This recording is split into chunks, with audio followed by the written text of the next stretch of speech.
Sa tingin niyo, ma'am, severe kayo o hindi? Sige. Severe kayo. Lahat ng vertigo nyo, maniwala ka sa kaya natin yan. Kahit gaano ka severe. Pag severe na severe yung... Meron kasing... Ang severe na inaano ko yung gumanyan ka lang, oh. Hilo ka na. Oo, ilo ka na agad. Yung iba naman, sa paghiga, isang posisyon lang. Hindi na makakilos. Pag gumanon, yan. Yan yung mga sign ng mga vertigo.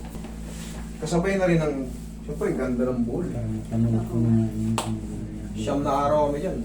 Diyan ako naka-experience lang. Hanggang alas 2 ng madaling araw, naghihilot pa ako. Sobrang dami. Hindi pa kayo nagpunta Sabi ng Quezon, sir, no? Hindi pa kami na-invite ng Quezon. I-invite namin kayo, sir.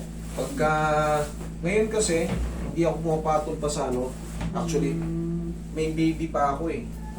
Kaya hindi pa pwedeng igala ng malayo. Pero, sa susunod, pwede na.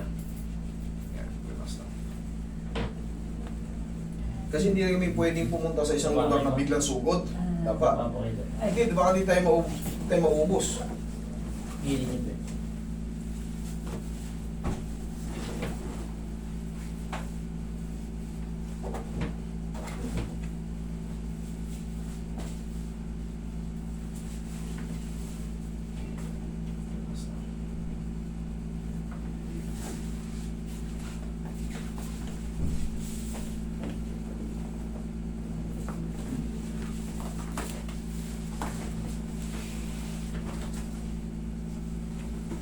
Relax lang po.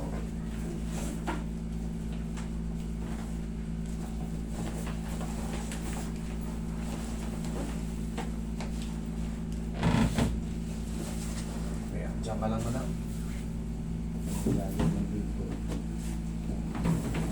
Relax na. Inhale.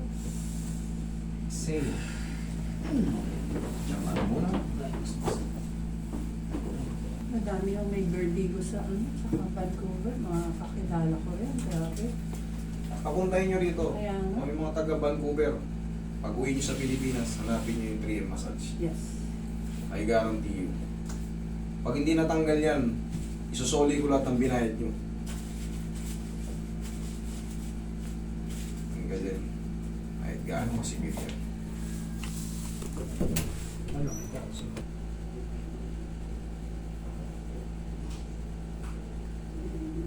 Ilang ano oras kayo? Hapon po. Kasi po. Yan, ganyan.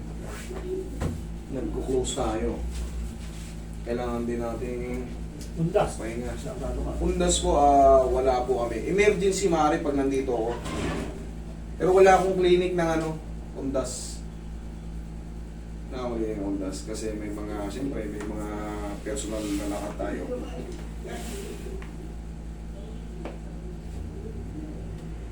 Pero kung emergency, pag makita nyo ako, yan, kunyari, mga dislocated, lockjaw, hindi na kayo makakain, yan, nag-shit yung paa nyo, yan mga emergency. Pero yung mga lower back pain, pangkaraniwan, hindi na may tuturing na yan, emergency. Dito kami na bahay mo dito. Along din ko. Along din Ito lang yung pinaka-clinic mo. Yes po.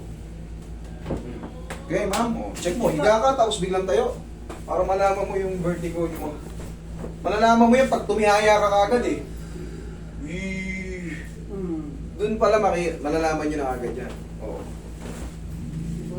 Very good. Okay, thank you.